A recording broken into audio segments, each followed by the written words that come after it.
കോൺഗ്രസിന്റെ നേതൃത്വത്തിൽ ശാസ്താംകോട്ടയിൽ പ്രതിഷേധ സംഗമം നടത്തി. 8ാം ക്ലാസ് വിദ്യാർത്ഥി മിഥുന്റെ മരണത്തിന് ഉത്തരവാദികളായവർക്കെതിരെ നടപടി ആവശ്യപ്പെട്ടാണ് പ്രതിഷേധ സംഗമം നടത്തിയത്.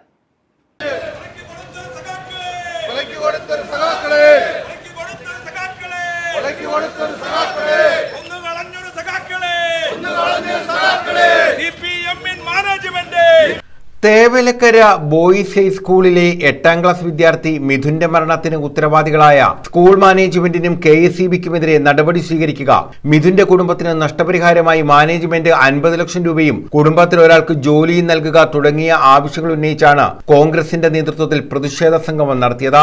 ഇതിന്റെ ഭാഗമായി ആദിക്കാട്ടുമുക്കിൽ നിന്നും കാരാളിമുക്കിലേക്ക് പ്രകടനവും നടത്തി. കൊടിക്കുന്നിൽ സുരേഷ് MP പ്രതിഷേധ സംഗമം ഉദ്ഘാടനം ചെയ്തു.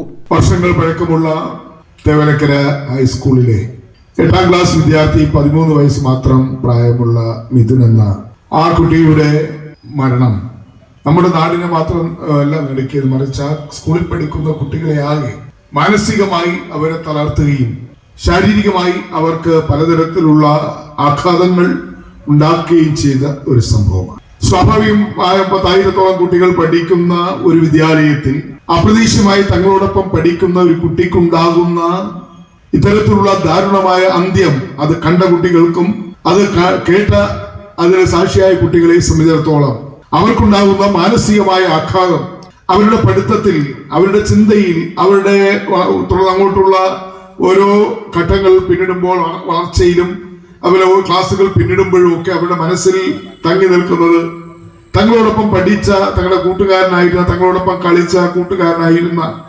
സഹപാഠിയായിരുന്ന മിഥുന്റെ ആ മരണം കണ്ട കുട്ടികളെ സംബന്ധിച്ചിടത്തോളം DCC പ്രസിഡന്റ് P. രാജേന്ദ്രപ്രസാദ് മുഖ്യപ്രഭാഷണം നടത്തി. ഞാനല്ല ചെയ്തത്, എന്റെ മുന്നേ ഉള്ള മാനേജർമാർ, ശക്തരായ മാനേജർമാർ. എന്താണ് ലോക്കൽ കമ്മിറ്റി സെക്രട്ടറി മാർക്സിസ്റ്റ് പാർട്ടിയുടെ നേതാക്കളെ തള്ളി പറയുന്നോ?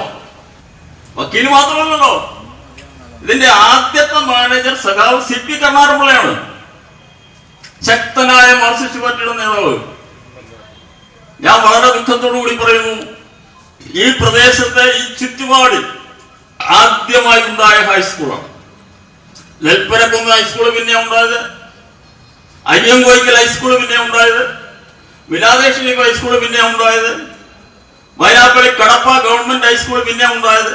അത് ഞാൻ പഞ്ചായത്ത് പ്രസിഡന്റ് ആയിരുന്നപ്പോൾ ഉണ്ടായതാണ്. ബേബി സാർ തന്നാണ്, ബേബി ജോൺ വിദ്യാഭ്യാസ മന്ത്രി ആയിരുന്നപ്പോൾ തന്നാണ്. കോൺഗ്രസ് ബ്ലോക്ക് മണ്ഡലം ജില്ലാ നേതാക്കൾ പങ്കെടുത്തു.